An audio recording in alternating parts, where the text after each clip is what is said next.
au 4e top, il sera exactement 0 heure, 0 minute, 0 seconde. J'ai deux motifs quand je travaille, deux poursuites. Je poursuis la liberté et je poursuis le plaisir. Parce que j'ai horreur de travailler. D'abord, faire un bon travail. Ce qui m'intéresse, c'est des idées. Ah, on me dit, vous avez abandonné la photographie maintenant. Vous ne faites plus la photographie, vous faites la peinture. Je dis, mais non, je n'ai pas abandonné la photographie. Je le fais depuis 35 ans et j'ai fait la peinture depuis 35 ans. Moi, je suis un homme qui mène une vie double. Et je peux faire les mêmes choses en photographie que je peux faire en peinture. Il n'y a pas de limite. On appelle ça quelquefois une tricherie. Mais moi, je dis, la tricherie d'aujourd'hui sont les vérités de demain.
In this 1932 self-portrait, the wristwatch is not a gratuitous detail. It echoes the artist's concentrated, absorbed gaze, marking the passage of time. Photography is all about time. For the photographer, time is a matter of life and death.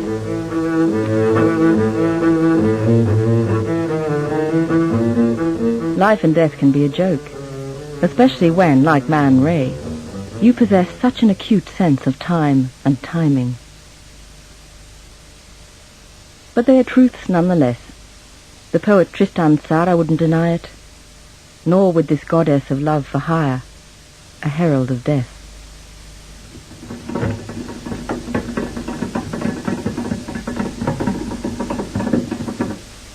The same notion that time is the master of photographic art underlies this curious self-portrait published in February 1923 in André Breton's magazine Littérature. The self-portrait is called Monsieur Inventeur Constructeur 6 secondes. The photographer is a man whose fingerprints are expressed in fractions of a minute. His eyes are cogs, precision mechanisms. His nose is a metronome, beating time. My mother told me I made my first man on paper when I was 3. So begins Man Ray's memoir, published as self-portrait.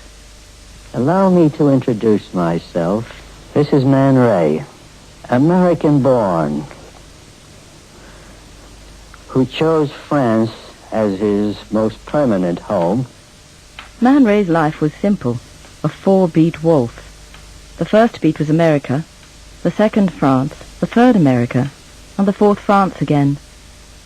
He was born in Philadelphia on August the 27th, 1890. At 31 he left New York for Paris. He was 50 when he fled the war in 1940 to seek refuge in Hollywood.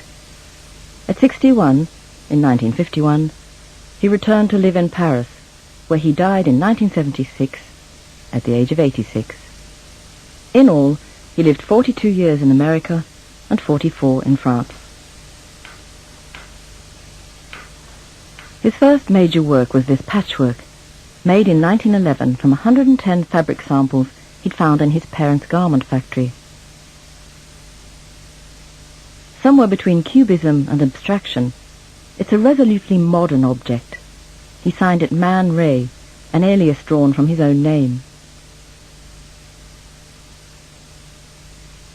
This work is an original departure from his early paintings. They had mirrored his successive discoveries of Cézanne, Matisse, Picasso and Cubism.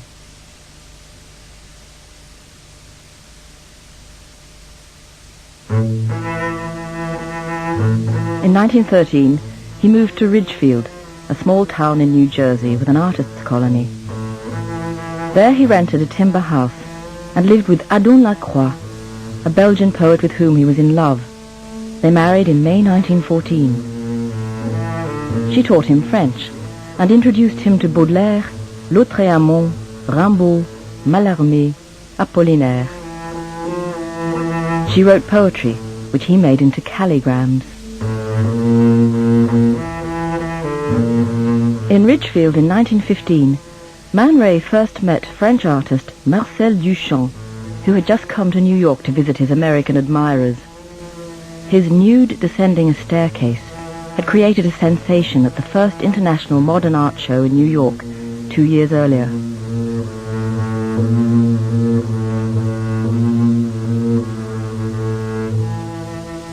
Man and Marcel immediately became friends and left the party to play chess. It was the start of a great friendship and a chess rivalry that would last all their lives.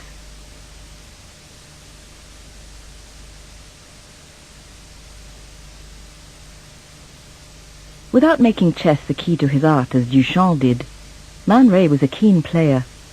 He always kept a chess set in his studio, usually of his own creation. He made many chess sets throughout his life.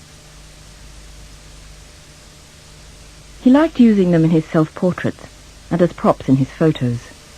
He reproduced them in his paintings. He enlarged and transformed them into objets d'art. But let's return to 1916. Adon Lacroix and Man Ray split up. Man Ray moves to New York. There he meets Marcel Duchamp again. Duchamp is experimenting with roto-relief, machines that create pictures in space as they revolve.